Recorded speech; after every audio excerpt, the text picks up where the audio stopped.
বৃষ্টি আর উজানের ঢলে দেশের কয়েক জেলায় সৃষ্ট বন্যা পরিস্থিতির আরও অবনতি হয়েছে। দুর্গত এলাকার লাখো মানুষের ভোগান্তি চরমে। কুড়িগ্রামের ব্রহ্মপুত্রের পানিতে প্লাবিত সদর, নাগেশ্বরী, রৌমারী, উলিপুর, রাজীবপুর ও চিলমারির চর ও নিম্নাঞ্চল। পানিবন্দী প্রায় ১.৫ লাখ মানুষ। বানের জলে ডুবেছে বাড়িঘর, রাস্তাঘাট। ভোগান্তিতে স্থানীয়রা। বন্ধ রয়েছে বন্যা কবলিত এলাকার শতাধিক শিক্ষা প্রতিষ্ঠান। পানিতে তলিয়েছে ৫,৫০০ হেক্টর ফসলি জমি। বন্যা পরিস্থিতির অবনতি হয়েছে গাইবান্ধা সদর, সুন্দরগঞ্জ, ফুলছড়ি ও সাঘাটাতে। প্লাবিত হচ্ছে নতুন নতুন এলাকা। পানিবন্দী প্রায় ৪০,০০০ মানুষ। স্যান্ডেলিনা সো, রূপচর্চায় আভিজাত্য। রংপুরে তিস্তার পানি প্রবাহিত হচ্ছে বিপদসীমার উপর দিয়ে। গঙ্গাচড়া, কাউনিয়া ও পীরগাছা উপজেলার ১২টি ইউনিয়নের চর ও নিম্নাঞ্চল এখন জলমগ্ন। পানি নিয়ে ওরা বাইরে বাড়ার বাইরে তো ঘরের ভেতর সারাদিন থাকি খবর লাগে। পানিতে ভাসিয়ে যে আন্দাবাড়ি খুব সমস্যা। এনা খড়ি টরি এনা পাতা ফুটা শুনলাম তাইও ভিজে গেছি। জামালপুরে যমুনা নদীর পানিতে প্লাবিত হচ্ছে নতুন নতুন এলাকা। দেয়ানগঞ্জ, ইসলামপুর, মাদারগঞ্জ ও বকশীগঞ্জের প্রায় লক্ষাধিক মানুষ পানিবন্দী। বাড়িঘর ছেড়ে অনেকে আশ্রয় নিয়েছেন উঁচু এলাকায়।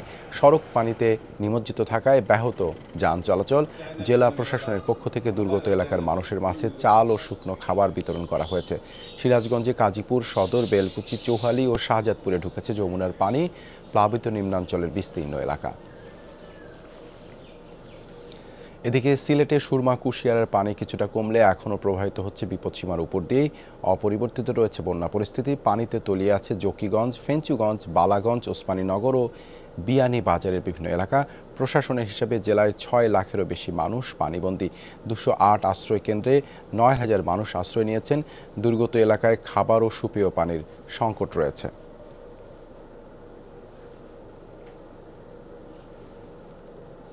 বন্যা পরিস্থিতির খবর জানাতে জামালপুর থেকে যোগ দিচ্ছেন সহকর্মী সাগর ফরাজি। সাগর, বন্যা কবলিত এলাকাগুলোর অবস্থা জানাবেন। সব জায়গায় ত্রাণ সহায়তা পৌঁছাচ্ছে কিনা?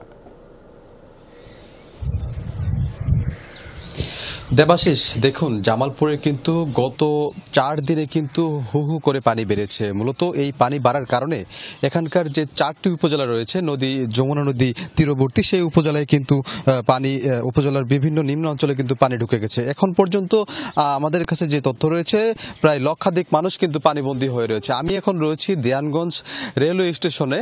তো এই স্টেশনেও কিন্তু এটি কিন্তু একটি পৌরসভা শহর, আর হচ্ছে এই স্টেশনে কিন্তু পানি ঢুকে গেছে। তো শুধু পানি ঢুকে নয়, এখানে বিভিন্ন রেলওয়ের যে লাইনগুলোতে রয়েছে, লাইনগুলোর উপরে আর কিছু পানি বাড়লেই কিন্তু উঠে যাবে। আমি শুধু এই নয়, যে এই রেলওয়ে স্টেশনে কিন্তু বিভিন্ন এলাকা থেকে মানুষ এসে তাদের গরু, ছাগল সহ নিজেরাও কিন্তু আশ্রয় নিয়েছেন।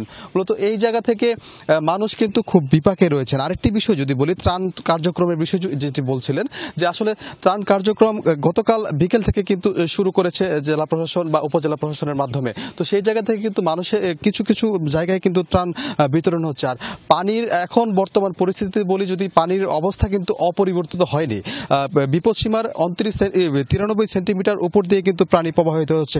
সব মিলিয়ে কিন্তু জামালপুরের বন্যা পরিস্থিতি কিন্তু আমরা বলতে পারি এখন পর্যন্ত কিন্তু এই স্থিতিশীল রয়েছে, অবনতির দিকেই রয়েছে। তো আরেকটি বিষয় যদি বলি, এই বন্যার কারণে কিন্তু ফসলি জমি সহ চরাঞ্চলের মানুষ কিন্তু সবচেয়ে দুর্ভোগে পড়েছে। আমরা কয়েকটি অঞ্চলে গিয়েছি, সেখানকার মানুষের সাথে কথা বলেছি। তারা যেমনটি বলেছেন যে দুর্গম যে চরাঞ্চলগুলো রয়েছে সেখানে কিন্তু ত্রাণ এখনো পৌঁছায়নি। তো সেই জায়গা থেকে তারা কিন্তু সহায়তা চাচ্ছে জেলা প্রশাসনের। আরেকটি বিষয় বলি, এই বন্যার পানি উচ্চ ও নামার কারণে কিন্তু মূলত এখানে নদী ভাঙনেরও দেখা দিয়েছে। দেবাশিস। সাগর, ধন্যবাদ আপনাকে যুক্ত হবার জন্য।